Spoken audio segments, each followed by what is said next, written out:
two projects are two of our projects in Chicago, where they were able to achieve that 3 or 4 day cycle very, very rapid in order to get the building going.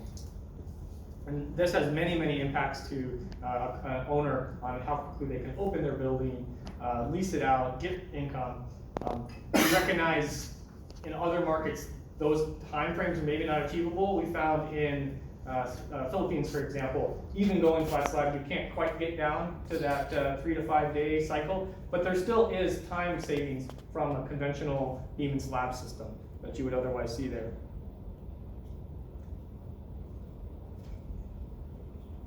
Material reduction. So, Mochammad mentioned this, that the building really constitutes a significant amount of the carbon footprint that we have in our environment, and we find that largely due to the floor-to-floor height reduction, material savings can be significant. When we employ a post-tension flat slab system that has a reduced depth compared to a mild flat slab system, that also has material savings. Less concrete, typically less rebar. The weight of the building is less. So seismic region, the mass is less. The forces are less because we now have less weight and less height of the building. This even goes further to less vertical concrete. The columns are less, the foundations are less. All these things kind of add up to more benefits in concrete savings and also in rebar savings. And more of an architectural item, but having that flat soffit and being able to completely delete the ceiling system, as Indra mentioned earlier, is also a really big both time and cost benefit there.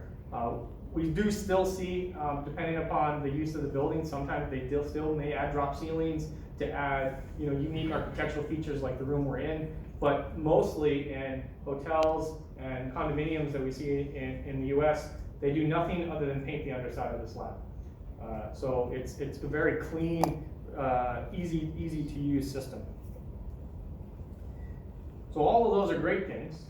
There are some challenges, however, in the system. It's not, you don't get all the benefit for none of the pain. There is some difficulties. Most notably, kind of the design tends to be a bit more complicated. Coordinating all of the other things in the building, the non-structural elements in the building, coordinating all those around the system is more challenging. And also then executing, building it. Building it is more challenging because it is a more sophisticated system. So the design, I mean, most of us here are designers, so doing a good design is very, very important. There's a lot of references out there of how to do design. This is just one of them. The Post-Tensioning Institute, PTI, puts out quite a few guidelines for how to implement post-tensioning flat slab and other post-tensioning systems. And this is one of them, the Guide for Design of Post-Tensioning Buildings.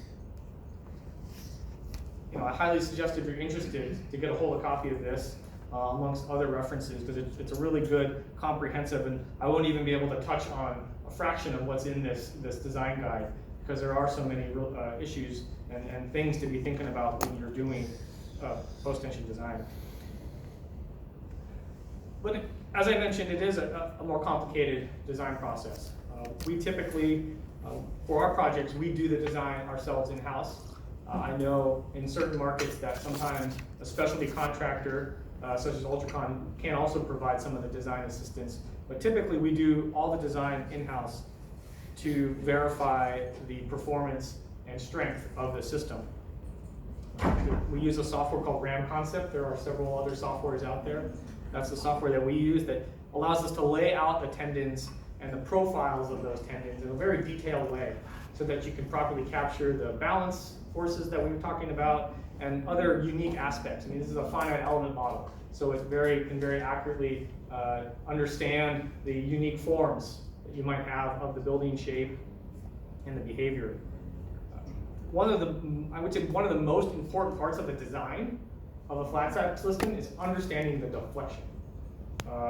Maybe a little bit different than some other systems that maybe don't even get checked very thoroughly on the deflections.